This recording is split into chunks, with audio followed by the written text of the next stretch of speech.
Jadi ada namanya Rebu Wekasan atau Rebu Pungkasan ya. Itu kan penyebutannya terkadang setiap daerah itu punya sebutan yang berbeda-beda. Intinya Rebu terakhir bulan Safar. Rebu terakhir bulan Safar. Itu dinyatakan katanya akan ada turun balak dan lain sebagainya. Nah ini gimana? Begini. Sampai kadang-kadang orang itu takut untuk keluar rumah dan lain sebagainya. Begini. Jadi ada hadis Nabi Muhammad SAW yang mengatakan la adwa wala tirata wala safar. Enggak ada wabah penyakit yang menular dengan sendirinya. Enggak ada yang namanya burung-burung penyebab kesialan, dan juga tidak ada kesialan yang ditimbulkan karena bulan Safar.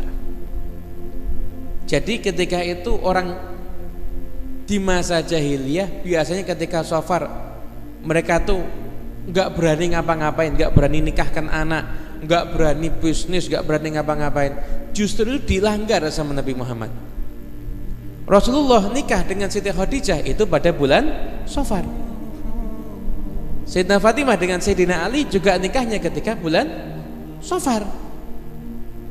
Setelah itu peperangan pertama kali dalam Islam juga terjadi ketika bulan Safar, nggak ada masalah.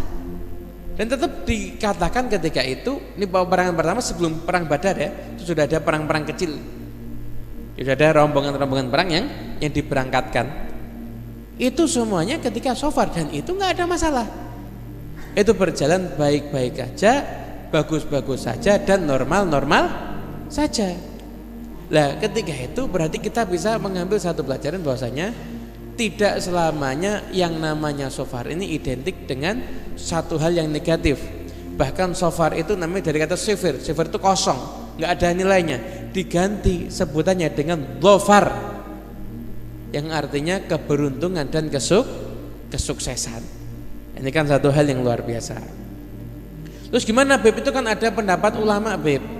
Katanya hari terakhir Safar itu kan adalah yaumun nahsin mustamir, hari sial yang terus menerus. Itu gimana? Lah pendapat ulama tentang itu, maka itu memang seandainya Allah menurunkan balak pun juga di waktu itu, maka bukan balak itu terjadi karena Safarnya, tapi karena memang Allah SWT menurunkan musibah. Dan tidak mesti turunnya musibah itu hanya ketika bulan Safar. Makanya ini bukan disunahkan, tapi para ulama menganjurkan kalau Rebu akhir Safar keluar rumah.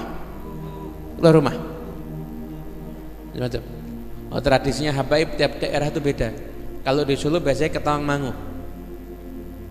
Kalau di Pasuruan biasanya nanti ke Umbulan, ada tempat mata air gitu.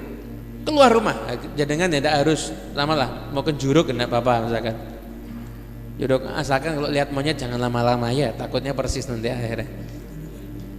Tidak ada masalah mau kemana, pokoknya keluar aja, tidak ada masalah. Insya Allah tidak akan turun musibah. Tapi keluarnya juga jangan cuma asal keluar. Makanya ada sholat Rebu Wekasan, tidak ada usolli sunatan Rebu Wekasan, tidak ada. Itu maksudnya adalah sholat sunnah hajat, tujuannya agar dijauhkan dari segala macam musibah. Jadi begitulah hikmahnya Rebu Pungkasan atau Rebu Wekasan. Makanya tetap kita aktivitas seperti biasa, nggak ada masalah. Tetap kita sholat sunnah, tapi niat sholat sunnahnya jangan niat sholat sunnah Rebu Pungkasan, tapi niat sholat sunnah hajat agar dijauhkan dari segala macam musibah. Dan tidak harus di hari Rebu itu aja sholat sunnahnya. Kita mau setiap hari Rebu ya boleh, mau 1 bulan sekali juga boleh. Itu adalah satu hal amalan yang bagus dan memang dianjurkan untuk diamalkan. Wallahu a'lam bishawab.